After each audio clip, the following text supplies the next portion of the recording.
All right, y'all, welcome back. Today we're going to talk about Unit 4, Day 7. So, some reminders before we get started. Make sure you have your history notebook out and taking notes as you move through the video. And make sure you complete the vocabulary for this video, either in your notes, highlighted in your notes, or written down somewhere else. So, let's go ahead and get started.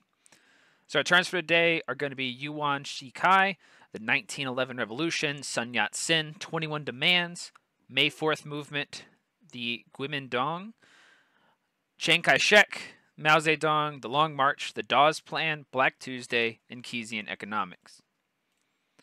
So we're going to talk about the causes and progression of the Chinese Communist Revolution and the causes and effects of the Great Depression. So when we kind of last left off, China was in this kind of state of like imbalance and they're kind of on the verge of collapse. And China is really collapsing with the Boxer Rebellion and foreign influences and the Opium Wars. Well, this all kind of leads to the 1911 revolution, and this revolution is by Western educated elites. These revolutionaries were anti Qing dynasty. They were modernizers who kind of idealized Japan, since Japan is like quickly modernizing, becoming an extremely powerful state. But when the government collapses, initially it's taken, and China's kind of chopped up into these kind of different areas, these different provinces that are controlled by warlords.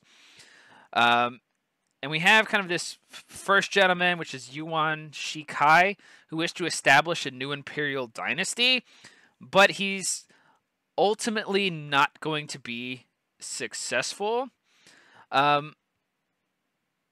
But a gentleman that you really need to know before we get to Yuan is Sun Yat-sen. He's really going to be the first of these kind of modernizers.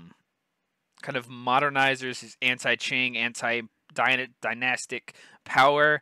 The Japanese example really appealed to him. He's going to head the revolutionary alliances that are going to overthrow the Qing dynasty, and really, it's going to be they're going to abdicate. It's not really like they're going to go in and kill the government. It's really just going to the boy emperor is going to abdicate, and they're actually going to. And Sun Yat-sen is going to be elected president in 1911, but that title really doesn't mean anything, and they just kind of sit there, and he's just pretty. And eventually, less than a year later, he's going to resign in favor of the leading warlord, who is, again, Yuan Shikai. And again, he tries to establish a new dynasty. And with this establishment of a new dynasty, Sun Yat-sen is going to call for a second revolution. So Sun Yat-sen starts one revolution, it succeeds, the Qing dynasty is overthrown or kind of abdicates to him. He's like, hey, I can't control because of the warlords, I'm going to give it to Yuan Shikai. And Yuan Shikai's like, okay, cool, bet. I'm going to like set up my own dynasty. And Sun Yat-sen's like, wait a minute, no. Well, due to all this weakness and this kind of back and forth, we talked about Japan, which is going to be the Sino-Japanese War, right? It's going to be Japan's going to come in 1919 and make these 21 demands. And these 21 demands are presented to China as a way to keep Japan from invading them again and conquering more area. Well, they're given the demands. Yuan Shikai can't, and he gets overthrown again.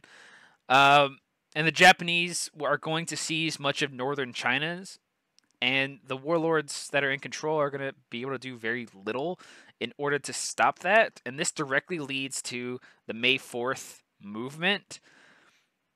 And what the May 4th movement is this kind of massive demonstration by students and national politicians, and they want to create a more liberal democracy in China, so more of that Republican-style democracy. It called for the abandonment of Confucianism in favor of more Western ideals, which is a big change that's going to be appeal more to the younger generation more than it is the more conservative older generation. It doesn't work, and it really kind of gets shut down, but it will lead to the rise of communism in China and actually form the Chinese Communist Party, the CCP, is going to form in 1921.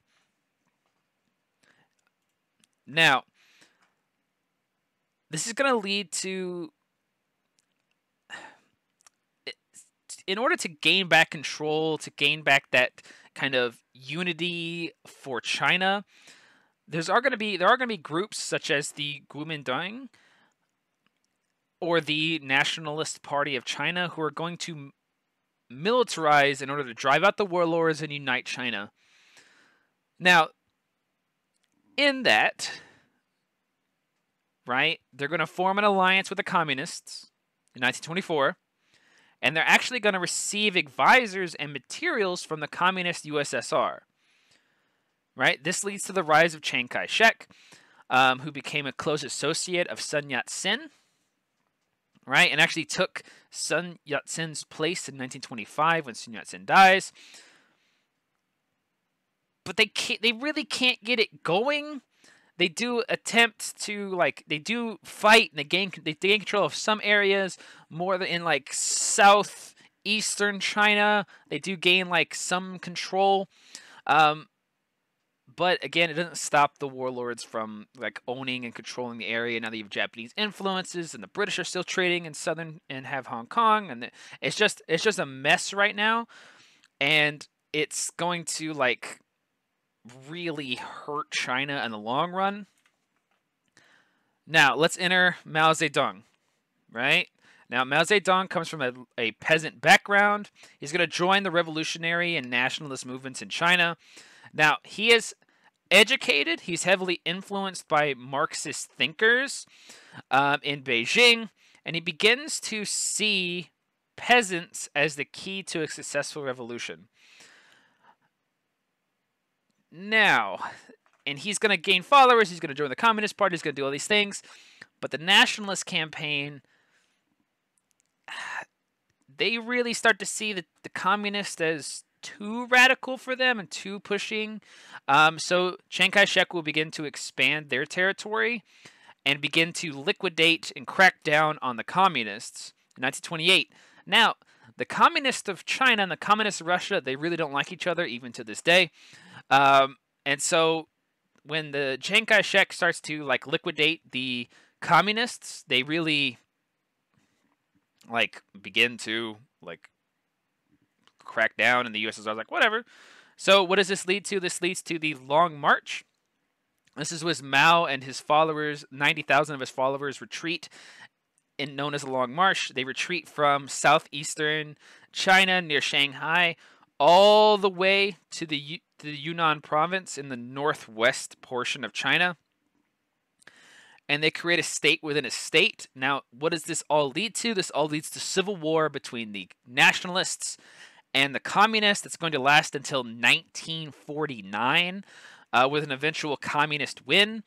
But there's a few issues that happen between now and then. World War II is going to break out, and they're actually going to kind of put the war on hold to fight the Japanese from 33 to 45. But eventually, after the war is over, they're going to start fighting again. So again, here's a map, and it's kind of this big, long trek across China to kind of the northwestern portion of China. All right, so let's talk about the Great Depression, because it's going to lead to a rise of craziness and a rise of World War II and all this mess. So what is the Great Depression? Well, the Great Depression, it kind of intensifies the shakiness of Western democracy. This is when the world and big populations and big countries have 25 to 50% unemployment, which is crazy. That's 1 in 4 to 1 in 2 people unemployed. This is also going to lead to authoritarian regimes going to rise across Europe, Asia, and Latin America. Now, let's take a step back, and what are some causes for this Great Depression? So, first off, we have the failure, or the Kristallnacht in Austria and Germany. These are when the banks fail. And what has happened after World War I is that the Central Powers, because of the Treaty of Versailles, are forced to pay back reparations. Well, Germany just got out of a war and doesn't have any money to pay back reparations. So what do? Well, the United States enacts the Dawes Plan, where it's really kind of circular. So the United States loans money to Germany, to pay back the France and Britain, who then have to pay back us. So it's like the United States is giving money to Germany to give to the Allies, to give the Allies back to us. Well, the Great Depression starts to happen, and the banks fail, which we're going to talk about, and then the stock market fails. So the United States is like, we're not giving the Central Powers in Germany any money. So then they can't give money to the Allies. And then the Allies can't give money to us, the United States. So what happens is now that we just can't, right? So there's no money going in. So that causes Europe to be brought in, the Americas after Black Tuesday, right? Just really kind of doesn't, now there's no money flowing anymore. Another cause is going to be the crash of the U.S. stock market in 1929. This is known as Black Tuesday.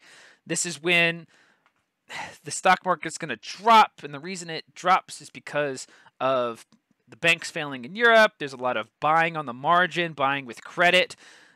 Because the way that it worked is that banks would give you money to buy on the stock market, right? Because the whole idea is you buy low, sell high. So they give you money to buy on the stock market, and when that stock made profit, because of the roaring 20s, everything's doing great, life is good. When that stock made profit, you would either sell that stock, take any profit, give the bank back its loan plus its interest, and then the bank could keep doing it. Well, the thing is, the banks are giving out money to anybody who asking for it without checking whether or not they could pay it back, whether or not they have any background. They weren't really good at checking credit. So what does that mean? That means that eventually the banks run out of money because the stock market crashes. People can't pay it back. People can't afford their homes. People can't afford cars. People can't afford anything they need, right? And the bank's out of money. All the banks, or most of them, are out of money, right? Now today, that's been fixed with this, what is known as the FDIC, where banks have to keep a certain amount of money in the vault in case your account wants to go withdraw your money, you can get that back. But before that, there's nothing, right? So the banks, they gave out all the money, right? Or it's all investment, they're all invested, and next thing you know, it collapses, right? So now nobody's got there's no money, right? So some other causes, right? Due to the Dawes Plan not working, Germany suffers massive inflation, or they just print money, which is difficult to control. So now their money's worthless. They got too much.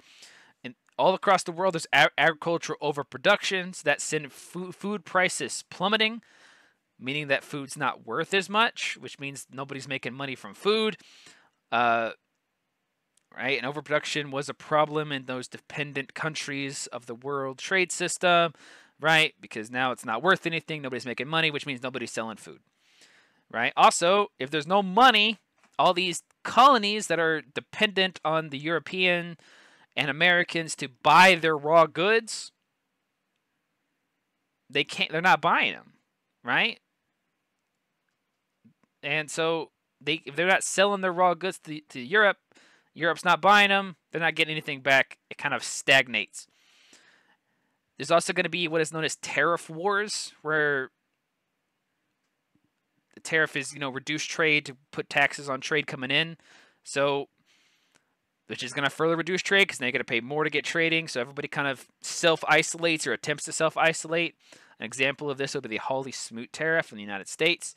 So what really happens is that everybody kind of, when a crisis happens, they all kind of turtle up, and now nobody's trading with anybody. There's no money flowing. It's a mess,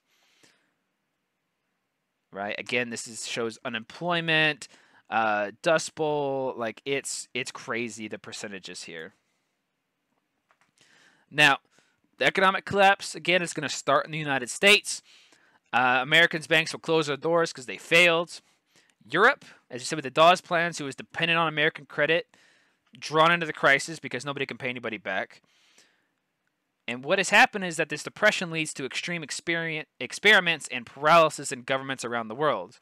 The USSR, though, hey, they're doing great. They're a command economy. The government controls their economy. Life is good there, right? Colonial nations, any colonies, any protectorates, they tend to fail because nobody's buying anything. Latin America, Japan, their industries were dependent on exports. They suffered crazy high unemployment figures.